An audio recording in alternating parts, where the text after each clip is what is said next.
Battlefield 6's open beta is in full swing, and I've been lucky enough to get early access to the game. After coincidentally putting in 6 hours into the beta, I wanted to tell you about 6 cool things that are new to Battlefield 6. One of the biggest upgrades in Battlefield 6 is the destructible environment. While destruction isn't new to the Battlefield series, it's usually been restricted to a scripted event or limited in some other fashion. Battlefield 6 looks to take destruction to a whole new level, enabling players to cave in building walls with explosions, opening up new paths or bringing the whole building down on unsuspecting players.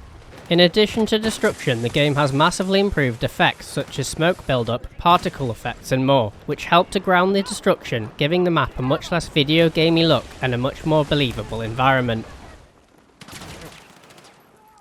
Probably my favourite new mechanic in Battlefield 6 is the ability to revive and drag teammates to a safe location. So many times in other video games I've not revived players as they were out in the open and I was putting myself at risk.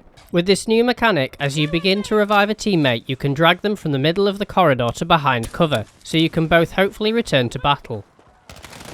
It works so well, in fact, I don't recall being revived and not being dragged to a new location during my whole playtime of the beta.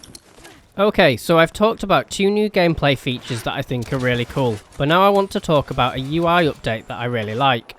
If you pay close attention to the crosshair, damage numbers have subtly been added. This allows you to see real-time damage to opposing players and acts as perfect visual confirmation that you hit a target.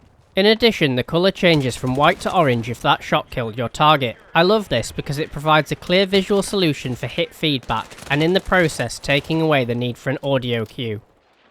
Another useful new addition is the ability to watch the perspective of teammates before you choose to spawn on them. This is extremely useful as you can see exactly where they are in the map, if they're in combat, and what else is going on around them. This enables you to make a calculated decision to spawn on that player or choose to spawn elsewhere.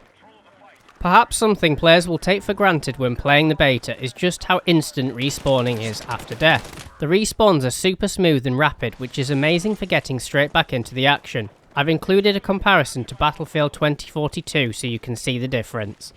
I hate it when high-paced games have a respawn timer or delayed respawns, as it just kills the flow of the game and has a negative impact on the game's pace. Thankfully this doesn't apply to Battlefield 6, which is great. The 6th and final new thing is all to do with weapon customization. In Battlefield 6 you have a maximum of 100 attachment points you can use to equip attachments to weapons, and each attachment comes with a cost to equip. So if for example one grip may cost 15 points to equip, while others may cost 25. This system reminds me of the Pick 10 system from Black Ops 3, and I really like it from what I've had chance to mess with it so far. There appears to be no way to customize the visuals of your weapons. No skins, no charms, no stickers, nothing. Just pick your attachments and stick with your realistic looking gun, rather than Nicki Minaj with a vajazzled AK in hand.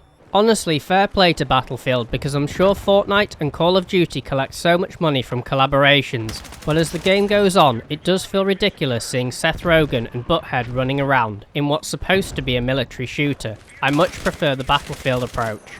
I've thoroughly enjoyed my time with the game so far, but would love to hear your thoughts on the beta if you've had chance to play it. Thank you very much for watching.